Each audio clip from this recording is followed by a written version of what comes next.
Yosh, Megou la famille, c'est Drake, j'espère que vous allez bien. En tout cas, moi pour ma part, toujours Banzai les amis. Donc aujourd'hui, toute nouvelle vidéo, mon manga 5.0. Alors avant de commencer cette vidéo, je tenais vraiment à vous remercier. Je fais pas souvent ça en général, mais bon, ça me fait plaisir. Et puis, ça me fait vraiment super plaisir en ce moment. En ce moment, sur Facebook et tout ça, en privé, sur Snap et tout ça, je reçois énormément de messages de votre part me disant qu'ils adorent le concept de mon manga et tout ça. Et je vous remercie vraiment grandement que ça vous plaise. Ça me fait super plaisir parce que ce manga, j'y tenais vraiment à cœur. Je tiens vraiment à le créer. Je tiens vraiment à ce qu'il se concrétise. Donc j'espère beaucoup. J'espère vraiment que ça va marcher. En plus, en ce moment, je reçois beaucoup de messages d'abonnés qui m'envoient des messages du style ouais, salut, je te suis que depuis une semaine, 2-3 jours. J'adore ce que tu fais. Et ce qui m'a particulièrement attiré sur ta chaîne, c'est l'histoire de ton manga. Ça m'attire beaucoup. Des Français, il n'y en a pas beaucoup. En plus, toi, t'es un youtubeur et tout. En plus, ça m'a l'air super intéressant. Ça a l'air d'être du sérieux et tout ça. Donc, franchement, je te soutiens à mort. Je te parlerai à tout le monde. Voilà. Super, vraiment grand merci à vous tous. Donc, vraiment, ça fait plaisir. En plus, on va bientôt atteindre les 10 000 abonnés. Donc, ça fait doublement plaisir.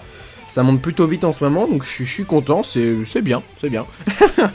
Donc bref, on va passer au sujet. Donc il y a eu quelques changements. Encore, bien entendu, vous en doutez, quand c'est des projets comme ça, il y aura toujours du changement, ça c'est une certitude.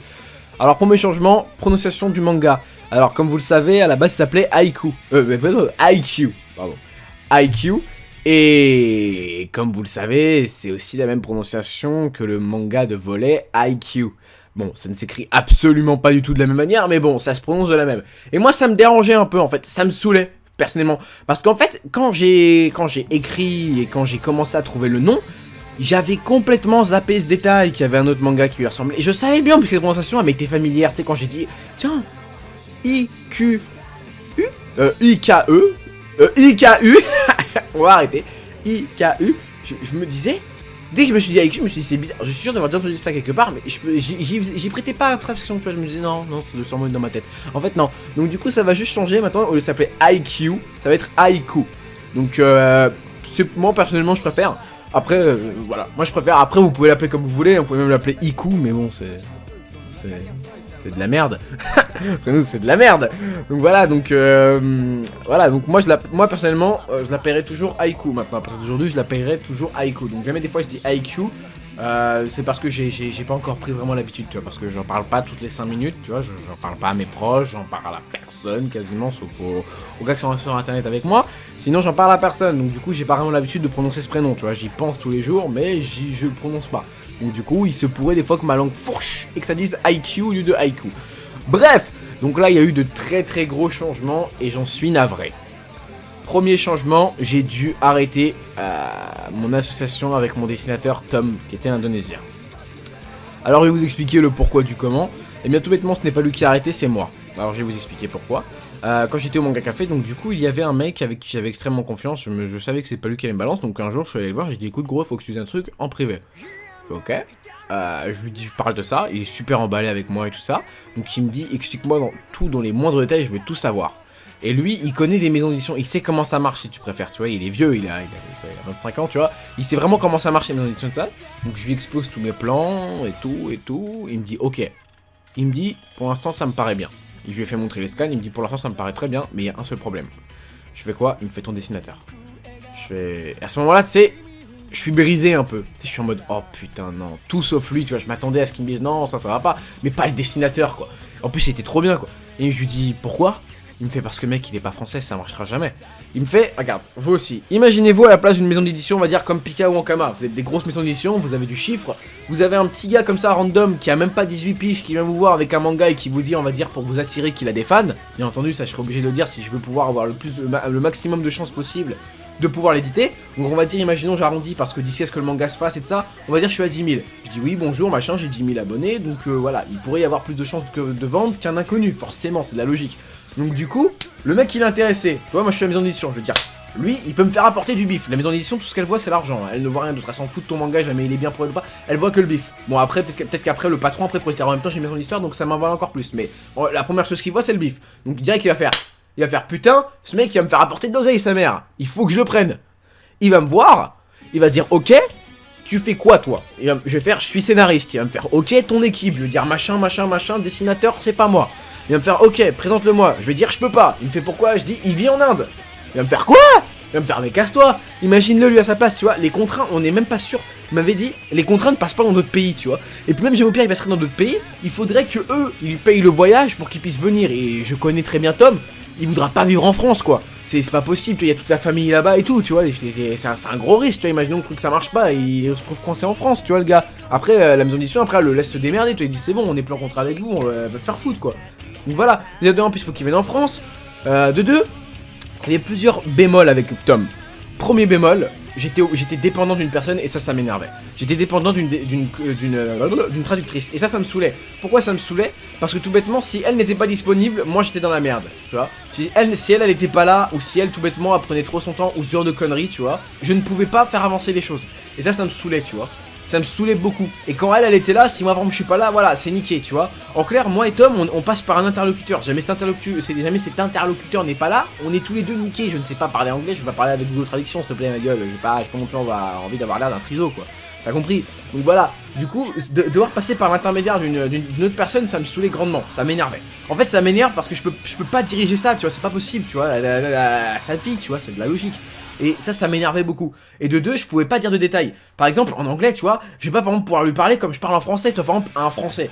Je m'imagine avec un dessinateur français. Je lui dis, on va dire la première page. Je vais lui dire, mec, fais-moi du métal. On va dire, je sais pas, je vais une tuyauterie à cet endroit-là. Va l'expliquer en anglais, s'il te plaît, mon gars. Et tu vois, c'est plus compliqué d'expliquer en écrivant qu'en parlant, tu vois. Par exemple, tu vois, il y a la gestuelle, tu vois, je peux me mettre en cam, lui dire, tiens, regarde, tu vois là mon bras, voilà, tu imagines qu'il fasse ce geste-là. Imaginons, tu vois, je veux lui montrer, je veux lui expliquer un Kamehameha en anglais. Imagine, on va dire, mon personnage, il peut faire un Kamehameha. Comment tu veux que je lui explique ça en anglais? Ok? Comment tu veux? Il met ses deux mains comme ça, hop, en mode parallèle. Ensuite après, il colle ses deux paumes sur les autres. Puis ensuite, il fait un pivot en même temps en amenant ses mains en arrière. Puis il dit l'incantation et après, il les remet en avant et ça lâche une boule de feu. Va expliquer ça en anglais, mon gars. C'est super compliqué, tu vois. C'est grave prise de tête, tu vois. Et puis les expressions ne sont pas les mêmes en anglais qu'en français. Tu vois, par exemple, si je lui dis une phrase, il va comprendre une autre chose. Du coup, il va faire autre chose, tu vois. Voilà, c'était hyper compliqué pour ça. On pouvait pas travailler dans le détail, tu vois. J'étais obligé de faire vague. Tu vois, j'étais obligé de dire, voilà, Fusaki, va là, mes coups de paume, machin, fais ça, machin. Il y a pas de détail. Et ça me saoulait beaucoup. Donc du coup, comme il m'a dit, gros, il y a moyen que ça marche, mais il faut que tu trouves un dessinateur français. Donc à ce moment-là, j'ai fait ok. Le soir même, je rentre chez moi. Je refais plein d'annonces, et je fais le truc le plus aguicheur au monde. Je t'explique. Un contrat, comme je t'ai dit, avec une maison d'édition, c'est entre 10 000 et 15 000 euros. Tu pourras même regarder, si tu veux, la vidéo du chef Otaku avec Renaud Lemaire. Je l'ai regardé, c'est Renaud Lemaire, pour ceux qui ne savent pas, c'est l'auteur de Dreamland, donc c'est un mangaka français, il a fait, je crois, 13 tomes déjà. Donc voilà, il pèse dans le game, il a un level, tu vois. J'ai regardé sur cette vidéo parce qu'elle était très intéressante pour le milieu que je voulais faire et dans le milieu dans lequel je voulais rentrer. Et comme il l'explique bien, il explique à la fin de la vidéo, il dit si un jour une maison d'édition te propose 5 000 ou 6 000 euros, tu prends la quenelle. C'est entre 10 000 et 15 000. Il l'a clairement dit. Donc en même temps, j'ai l'enregistrement vocaux, je l'ai exprès téléchargé, tu vois. Comme ça, j'ai mis ça, on va dire un jour une maison d'édition me dit non, ça marche pas comme ça. Je lui dis écoute Coco, j'ai Renaud Lemaire. Qu'est-ce que tu vas faire?